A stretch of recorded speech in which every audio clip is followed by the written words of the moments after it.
ఎప్పుడు కూడుకోవాలి? ఆదివారం కూడుకోవాలి. ఎందుకు అంటే ఆ రోజు ప్రాముఖ్యత ఎందుకు ఇచ్చారంటే యేసుప్రభు వారు చనిపోయి ఎప్పుడు లేచారు?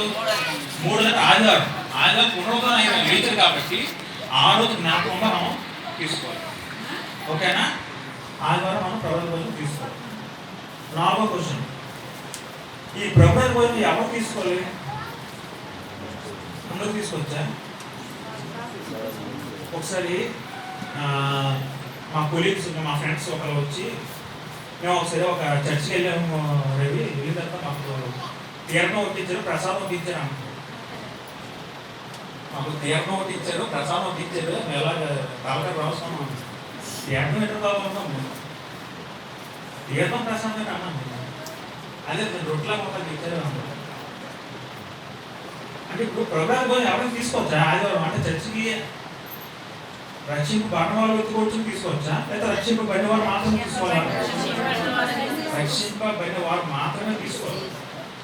ఎందుకంటే అది తీసుకున్న అర్థం ఫస్ట్ మనకు అర్థం అవ్వాలి. దేన్ని తీసుకుంటున్నాం? ఆయన జ్ఞాపకం చేసుకుంటూ మనం తీసుకుంటున్నాం. రక్షింపబడిన ఆ వ్యక్తికి తెలియదు కదా. ఆ వ్యక్తికి ఏం తెలుస్తుంది? ఇది ఏ ప్రొఫెసర్ మనం జ్ఞాపకం చేసుకుంటున్నాం అని. అందుకే పస్కా భోజనం కూడా అన్యులకు లేదు. ఒకసారి మనం నిర్గమకాండం 12 చూడండి. 12:4 చూసుకుంటే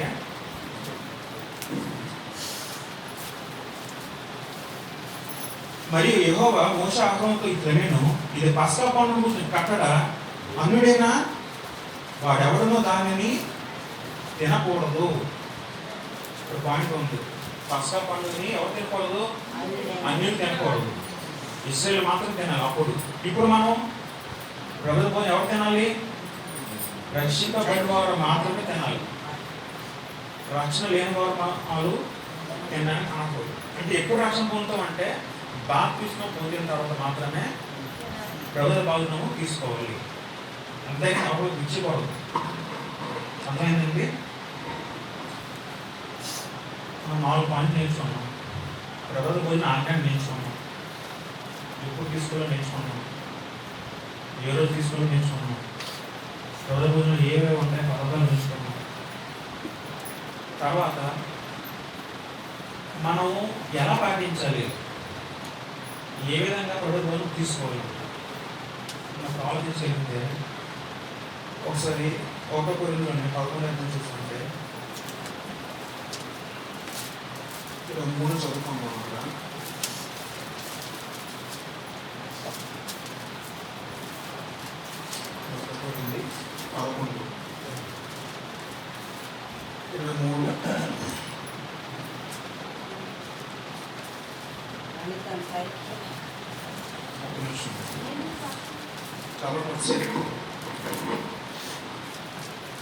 అంటే మనం ఇంకోటి విషయం గమనించాలి. అక్కడ కొరింథీయులు ఏం చేశారంటే, కొరింథీ సంఘంలో వాళ్ళు ఏం చేశారంటే ప్రభుత్వ భోజనం సాధారణ భోజనంలో తీసుకున్నారు. సాధారణ భోజనం వేరు, ప్రభుత్వ భోజనం వేరు. కొరింథీ సంఘంలో ఏమైందంటే ప్రభుత్వ భోజనం తీసుకున్నప్పుడు ఫస్ట్ పర్సెంట్ ఇచ్చేవాడు మొత్తం తల్లి తీసేవాడు. రెండో వరకు లేదు, చివరికి కోసం అసలే లేదు. వీళ్ళు భోజనం అంటే భోజనం అనుకున్నాం. ప్రభుత్వ భోజనం అంటే మామూలు భోజనం కాదు. మామూలు భోజనం వేరు, ప్రభుత్వ భోజనం వేరు. అంటే ఇది సాధారణ భోజనం కాదు. ఫస్ట్ పాయింట్ అది. అంటే మనం ప్రభుత్వ భోజనం ఎలా అర్థం చేసుకుంటే ఇది సాధారణ భోజనము కాదు. రెండోది చూసుకుంటే మనం 27 కాబట్టి అయోగ్యముగా రెండో పాయింట్ ఏంటంటే దాంట్లో అయోగ్యముగా ప్రతి ఒక్క రొట్టును కానీ మనం తీసుకోకూడదు. అయోగ్యముగా అర్థం ఏంటి చెప్పండి? యోగ్యత ఏంటంటే ఎవరు?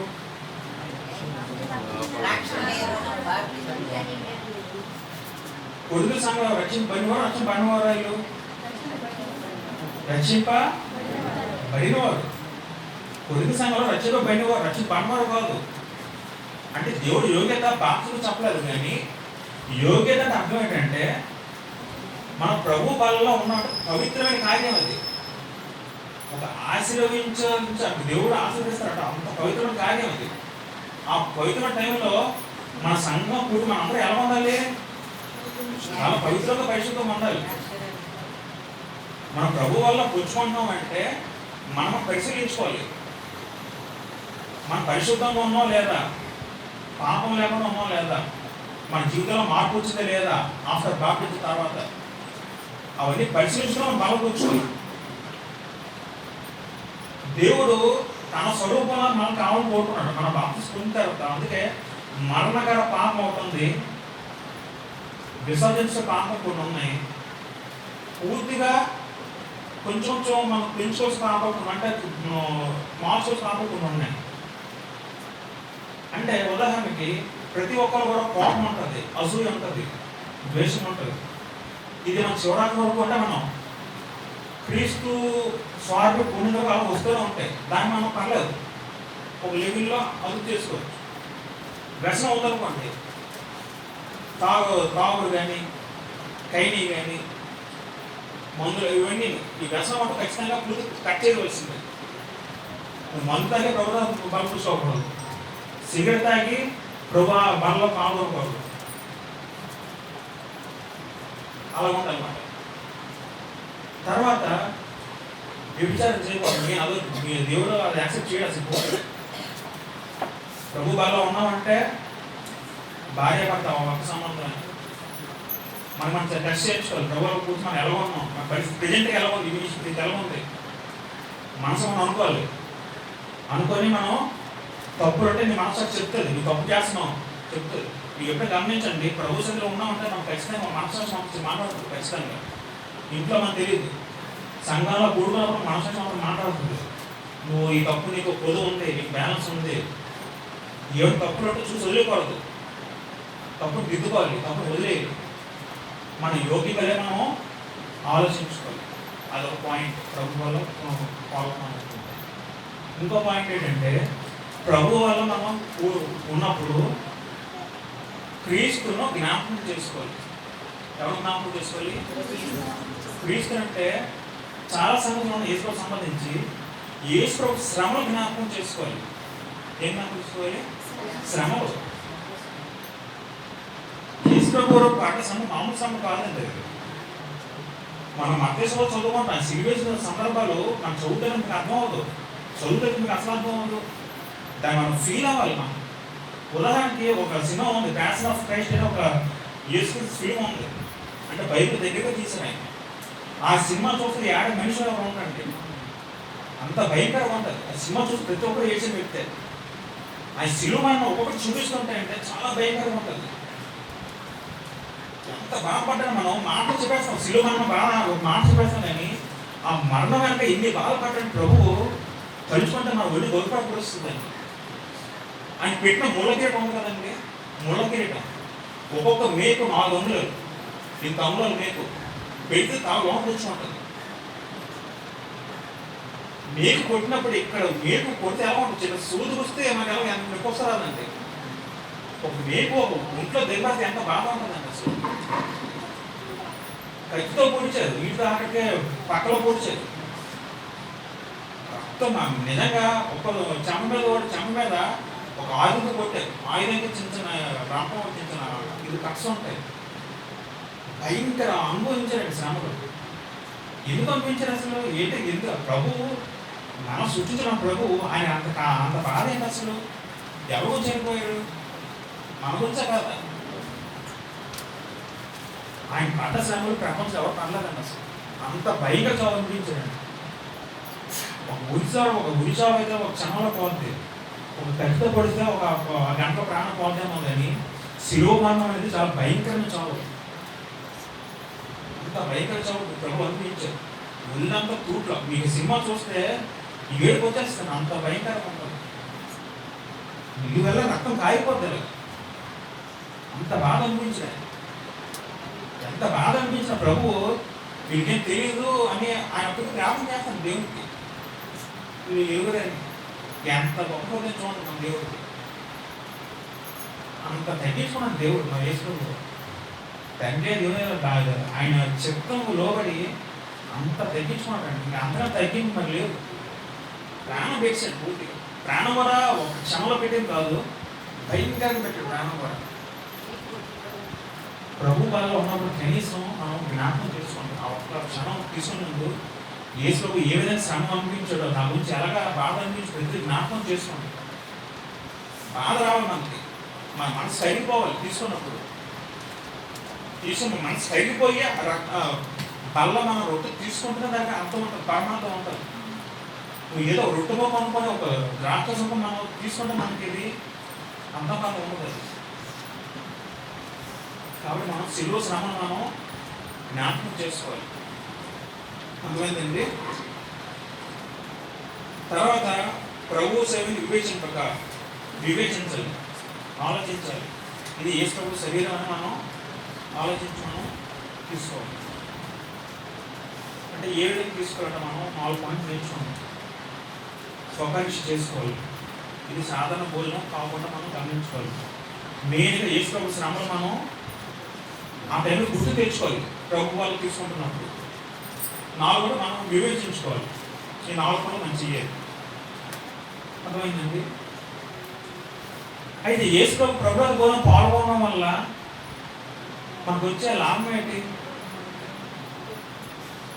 ప్రభురాత భోజనం పాల్గొనడం వల్ల మనకు వచ్చే లాభం ఏంటి ఆలోచించి యోహాను సువార్త 6:52 6:52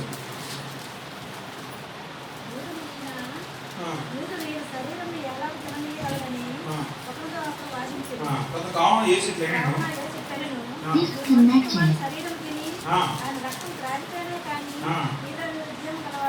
కాదు. చాలండి.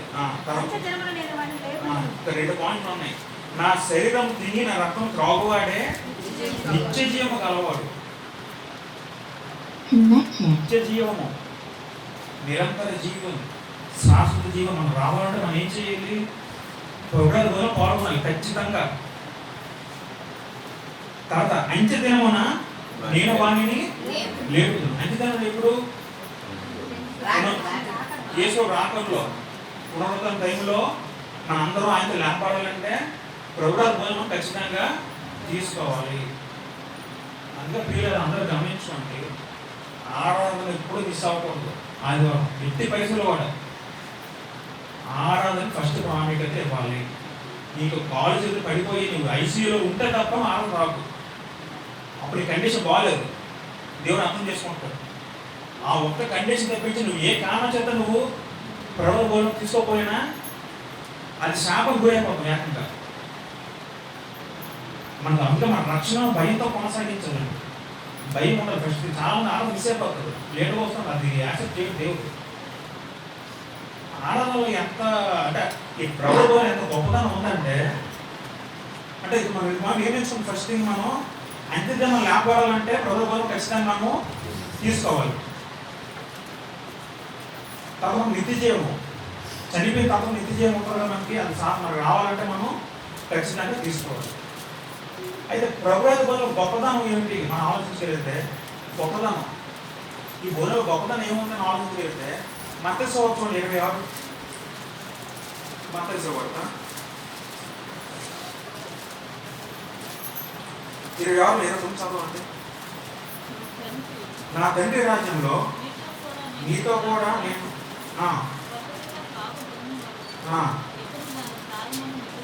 చెబుతున్నాను. చాలు. దీని అర్థం ఏంటి?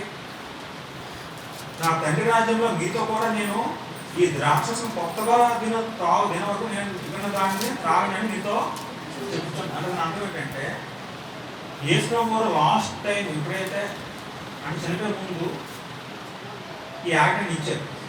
ఆయన చనిపోయారు. చనిపోతే ఏం చెప్తాను? నేను మళ్ళీ రొట్టె దాక్ష మీతో కలిసి తీసుకుంటాను అన్నాను.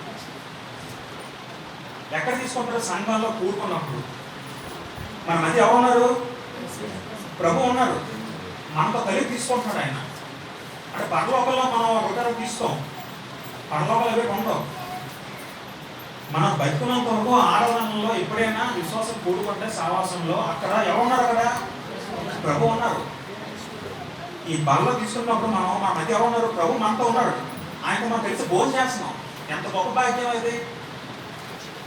ఉదాహరణకి ఎవరో ఒక ఎమ్మెల్యే ఒక మంత్రి వచ్చి మన ఇంటికి మనల్ని భోజనం పిలిచారు అనుకోండి, మనం ఎంత గొప్ప ఫీల్ అవుతాం.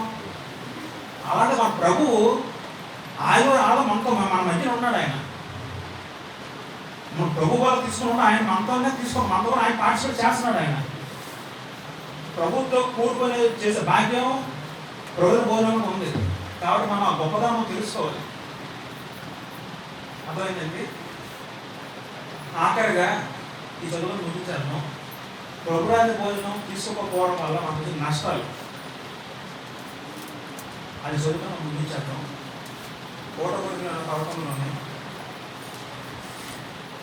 ఇక్కడ కోటకొడిన 11:30 చదవండి ఒకసారి. ఇందువల్లనే మీరు అనేక బలహీనలు రోగులు అన్నారు. చాలండి.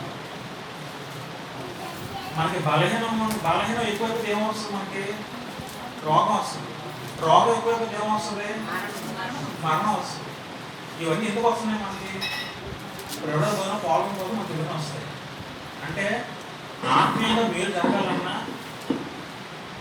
శారీరకంగా నువ్వు బలపడాలన్నా, నీ ఆరోగ్యం బాగుండాలన్నా, ఆత్మీయంగా వృద్ధి చెందాలన్నా నువ్వు ఖచ్చితంగా ప్రభు బాలలో పాల్గొనాలి. పాల్గొనడం మనకి ఏమీ రావు. పాల్గొన కూర్చున్నట్టు కూడా మనం ఎలా ఉండాలంటే ప్రభు వల్ల దాని శ్రద్ధగా ఎలాంటిగా తీసుకోవాలి. ఏదో ఒక మన మనసు ఎక్కడ ఉండి తీసుకుంటే దాంట్లో ఉపయోగం ఉండదు. అర్థమైందండి. కాబట్టి అంటే ఈ విధంగా మనం ఇప్పటికీ మన జీవితాల్లో మనం రోగగ్రస్తులుగా స్వస్థ లేకుండా ఉన్నామంటే మనం ఆడవాళ్ళు కూర్చోలేకపోతున్నాం. మనకు ఏమో వస్తుంది చేపలు. కాబట్టి ఖచ్చితంగా మిస్ అవ్వకూడదు. ఆడవాళ్ళకి మిస్ అవ్వకూడదు. ప్రభుత్వం అసలు మిస్ అవ్వకూడదు. దానికి ప్రభుత్వంలో అంత ప్రాముఖ్యత ఉంది. ఆఖరి ఎంతవరకు తీసుకోవాలి ప్రభుత్వం? మనం ఎప్పటి వరకు? మరణము. ఇంకొక ఆన్సర్ కూడా ఉంది. ఇంకొక ఆన్సర్ కూడా ఉంది. అది చెప్పిన గ్రేట్. మరణం వరకు తీసుకోవాలి, అది కరెక్ట్ ఆన్సర్. ఇంకొక ఆన్సర్ కూడా ఉంది.